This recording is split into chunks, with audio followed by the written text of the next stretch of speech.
ఇప్పుడు బండి సంజయ్ చెప్పే ముచ్చట ఎట్లుంటుందంటే చూడురు ఒకసారి. ఈయన ఎన్నిసార్లు చెప్పిండు తెలుసా బండి సంజయ్?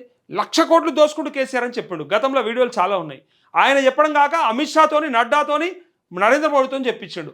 కాళేశ్వరం వీళ్ళకి ఏటీఎం లెక్క మారిపోయిందని చెప్పిండు. ఏమాయా బండన్న ఎక్కడ బా పెట్టాలి కదా, మెడలు పెట్టి నూకపోవాలి కదా కేటీఆర్ని. మేము అడుగుతా ఉన్నాం బరాబర్, నువ్వు అన్నప్పుడు బరాబర్ మాట మీద ఉండాలి. పేపర్ లీక్ స్కామ్ ఏంది అసలు, ఎన్ని చెప్పినవి అయితే అసలు ఇక బొచ్చడు ఉంటాయి నువ్వు చెప్పినవి. ప్రతి దాంట్లో కమిషన్లను మొత్తం దోసుకున్నారని చెప్పినావు.